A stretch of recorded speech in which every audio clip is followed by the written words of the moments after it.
நவகிரகங்கள் ஹெட்டு எல்லாரும் வந்து சூரியன் பற்றி நிறைய விஷயங்கள், அவர் வந்து புகழை தரக்கூடிய கிரகம், ஆட்சி அதிகாரத்தை தரக்கூடிய கிரகம், இன்ஃபேக்ட் இன்னும் சொல்லப்போனால் அரசியலுக்கு வந்து அவர் தான் அதிபதி, நிறைய பேசியிருக்காங்க.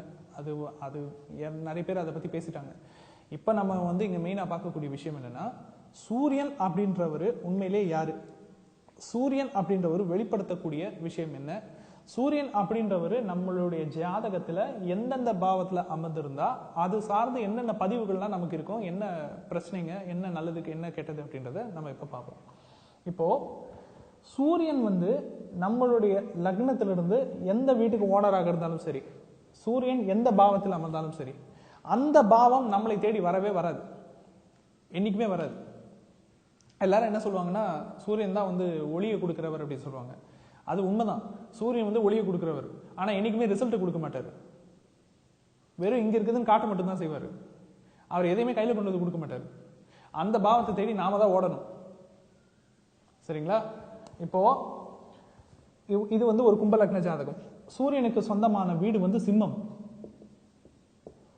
சரிங்களா? இப்போ இந்த கும்ப லக்ன ஜாதகர் ஒருத்தர் இருக்காரு, அது ஆணாவும் இருக்கலாம் பெண்ணாவும் இருக்கலாம். இவங்களுக்கு 7ஆம் வீட்டுக்கு அதிபதியா யார் வர்றாருன்னா சூரியன் வர்றாரு இல்லைங்களா? இந்த ஜாதகர் ஆணாக இருந்தாலும் சரி, அப்படி இல்லைன்னா பெண்ணாக இருந்தாலும் சரி, இந்த ஜாதகர் இடும் கட்டளையை சூரியன் என்னைக்குமே ஏற்க மாட்டார். ஏன்னா சூரியன் யாரு?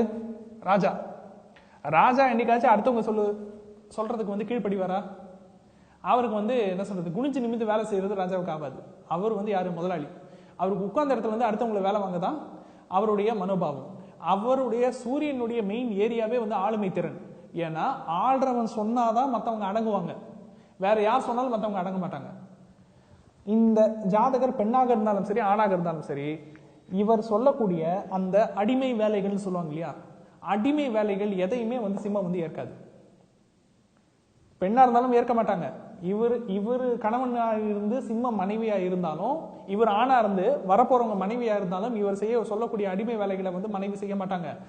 இந்த ஜாதகர் வந்து பெண்ணா இருந்துட்டாங்கன்னா இன்னும் மோசம். வீட்டுக்காக தான் இவங்கள வேலை வாங்களே ஒழிய, ஒரு சின்ன கடைக்கு போற வேலை முதற்கொண்டு எல்லாமே இவங்க தான் செய்வாங்க, அவர் செய்ய மாட்டார். அவர் எப்ப வருவார்னா, எப்பயாவது ரொம்ப யாராலையும் முடியாது, ரொம்ப பெரிய வேலை, வெறும் தலைமை மட்டும் தாங்கணும். தலைமை தாங்கிறதுனா மட்டும்தான் அவர் ஏந்திரிச்சு வருவார். மற்றபடி அவர் ஏந்திரிச்சே வரமாட்டார். ஏன்னா சூரியனுடைய வேலை தலைமை தாங்குவது மட்டுமே. சூரியன் வந்து டைரக்டா எந்த ஒரு காரியத்திலையும் டைரக்டான இன்வால்மெண்ட் வந்து சூரியனுக்கு கிடையவே கிடையாது. நீங்க சூரியனுக்கு அதிதேவதையா இருக்கிற சிவபெருமான் வந்து பாருங்க, எல்லா கடவுள்லையும் வரத்தை கொடுத்துட்டு சிவபெருமான் அமைதியா இருப்பாரு. அழிக்கிறது போற மற்ற கடவுள் தான். என்னைக்குமே சிவன் வந்து டைரக்டா போருக்கு போக மாட்டாரு. சிவன் டைரக்டா போருக்கு போன காலி, அது வேற விஷயம். ஆனா சிவன் எப்பவுமே தவத்திலேயே இருப்பார். சூரியன் அப்படிதான். சூரியன் எல்லாத்துக்கும் சக்தியும் அதிகாரத்தையும் கொடுத்துட்டு அவர் மட்டும் அப்படியே இருப்பார்.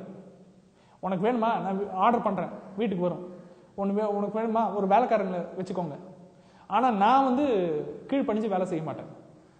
நான் வந்து என்ன சொல்றது, ஒரு கடைநிலை ஊழியன் செய்யற வேலையை வந்து நான் வந்து செய்ய மாட்டேன் அப்படின்னு எந்நேரமும் ஒரு ஆளுமை தனத்தோடவே, ஒரு ஆளுமை மனோபாவத்தோடவே இயங்கக்கூடிய தன்மை வந்து சூரியனுக்கு இருக்கு. அப்போ நம்ம லக்னத்துல இருந்து எந்த பாவம் சூரியனுக்கு சொந்த வீடா அமைஞ்சிருச்சோ அந்த பாவம் எப்பவுமே முதலாளியா இருந்து அடுத்தவங்கள தான் வேலை வாங்குமே ஒழிய அந்த பாவம் நமக்கு கீழ்ப்படிந்து வேலை செய்யவே செய்யாது. அப்போ ஒரு கும்ப லக்னத்துல பிறந்த ஜாதகர் ஆணா இருந்தாலும் சரி பெண்ணா இருந்தாலும் சரி, எதிர்ப்பாளர்கிட்ட நமக்கு இவங்க பணிவிடை செய்வாங்கன்ற எதிர்பார்ப்பை விட்டுடணும். விட்டா தான் திருமண வாழ்க்கை சந்தோஷமாகவும் ஓரளவுக்கு சமரசமாகவும் போகும். ஓவரா எதிராளி வந்து தனக்கு பணிவிடை செய்யணும்ன்ற நினைப்போட ஒருத்தவங்க வந்து கல்யாணத்தை அணுகுனாருன்னு வச்சுக்கோங்க, அதுக்கு நேர்மாறு ஆப்போசிட்டான எதிர்மறையான விளைவுகளை தான் இந்த ஜாதகர் வந்து அனுபவிப்பாங்க. இது வெறும் கும்ப லக்னத்துக்கு மட்டும் கிடையாது. இதே ஒரு மேஷ லக்ன ஜாதகர் இருக்காரு. மேஷ லக்ன ஜாதகருக்கு மூத்த பிள்ளை, அதாவது 5ஆம் பாவம் வந்து சிம்மம். மூத்த பிள்ளை எப்பவுமே அப்பா சொல்ற வேலையை செய்ய மாட்டார். அப்பா சொல்ற வேலையை எப்பவுமே செய்ய மாட்டாரு. நீங்க வந்து செய்யுங்க. ஒரு கடைக்கு போயிட்டு வரனா போயிட்டு வர மாட்டாரு. 100 தடவை வேலை சொன்னா ஒரு தடவை செய்வார். இப்போ ஒரு ஒரு சிம்ம லக்ன ஜாதகர் இருக்காரு அப்படின்னா அவர் என்ன பண்ணுவாரு அப்படின்னா, இப்போ நீங்க வந்து நான் வந்து சிம்ம லக்ன ஜாதகர்னு வச்சுக்கோங்க, அங்க வந்து டேபிள் இருக்கும், என் பக்கத்துல தான் இருக்கும். ஆனா நான் எங்கேயோ இருக்கிற ஒருத்தரை கூப்பிட்டு வந்து இந்த டேபிள் என்கிட்ட கொண்டு போன்னு சொல்லி போடுன்னு சொல்லி நான் அந்த டேபிள் மேல கால் வைக்கிறேன்னா நான் சூரியனுடைய ஆளுமையில முழுசா இருக்கேன்றதை புரிஞ்சுக்கலாம். ஸோ சூரியன் சம்பந்தப்பட்ட எந்த பாவமும் வெறும் காட்டை மட்டுமே செய்யுமே தவிர ஊட்டாது. நம்ம தான் அதை தேடி போய் எடுத்துக்கணும். சூரியன் எந்த பாவத்துல இருந்தாலும் சரி, 10ஆம் பாவத்துல இருந்தாலும் சரி, இல்ல எந்த பாவத்துல இருந்தாலும் சரி, இவருக்கு தொழில் சார்ந்து என்ன ஆப்பர்ச்சுனிட்டி வந்தாலும் அந்த ஆப்பர்ச்சுனிட்டி வெறும் இவருக்கு கண்ணுக்கு மட்டும் தான் தெரியுமே ஒழிய இவர் கைக்கு கிடைக்காது. இவர் தான் அதை தேடி ஓடணும். காணல் நீர்னு சொல்லுவாங்க இல்லையா, அந்த மாதிரி இவர் தான் அதை தேடி ஓடணுமே ஒழிய இவருக்கு அது கையில கிடைக்காது. அப்பாயின்மெண்ட் ஆர்டர் வீடு தேடி வரணும்னு எதிர்பார்க்க கூடாது. அப்பாயின்மெண்ட் ஆர்டர் தேடி இவர் தான் போய் நிக்கணும். ஒரு சின்ன விஷயமா இருந்தாலும் முதலாளி ஆபீஸுக்கு வாங்கன்னு தான் கூப்பிடுவாரு. நான் மெயிலே அனுப்பிச்சிடறேன், நீங்க வீட்டுல இருந்தே பாருங்கன்னு சொல்லவே மாட்டாரு. ஸோ சூரியன் நம்மளை வச்சுதான் வேலை வாங்கவே ஒழிய சூரியனை வச்சு நம்ம வேலை வாங்கவே முடியாது. இதை புரிஞ்சாதான் லைஃபே உங்களால ஓட்ட முடியும். சூரியன் எந்த பாவத்துக்கு சொந்தக்காரராக இருந்தாலும் சரி. இது வெறும் திருமண வாழ்க்கைக்கு மட்டும் கிடையாது. இதே ஒரு கூட்டு தொழில் பண்றாருன்னா பார்ட்னர் 7ஆம் பாவம் இல்லையா, பார்ட்னர் என்ன பண்ணுவாரு, எப்பவுமே அவர் இடத்துல இருந்துகிட்டு இவரை அவர் இடத்துக்கு வர சொல்லுவாரு ஒழிய இவரை தேடி அவர் வர மாட்டார். அதுதான் சூரியனுடைய வேலை, சூரியனுடைய சுபாவம். ஆனா சூரியன் கிட்ட இருக்கக்கூடிய மிகப்பெரிய ஒரு நல்ல பிளஸ் பாயிண்ட் என்னன்னு பாத்தீங்கன்னா கொடைத்தன்மை. கொடைத்தன்மைன்னு என்னன்னா, அவங்கள புகழ்ந்து யாராச்சும் ஏதாச்சும் பேசிட்டாங்க அப்படின்னா ஏதாவது கொடுத்தே ஆகணும். தங்கிட்ட இருக்கிறதெல்லாம் கொடுத்துருவாங்க. கொஞ்சம் கூட யோசிக்க மாட்டாங்க. அந்த கொடை குணம் சூரியனுக்கு இருக்கக்கூடிய மிகப்பெரிய பிளஸ். அது சூரியனை தவிர வேற யாருக்கும் கிடையாது. ஏன்னா வரம் கொடுக்கறதுல சிவனை விட்டா வள்ளல் இந்த உலகத்துல வேற யாரும் கிடையாது இல்லைங்களா. அதே மாதிரி சூரியனை மாதிரி அடுத்தவங்களுக்கு கொடுத்து பழகிறவங்க யாரும் கிடையாது. அது சூரியனுக்கு இருக்கக்கூடிய மிகப்பெரிய பிளஸ். அது யார் ஒரு விஷயத்தை கேட்டாங்க, இப்போ ஒருத்தர் சூரியன் ஆதிக்கத்தில் இருக்காரு, சிம்மராசி சிம்ம லக்னக்காரராக இருக்காரு.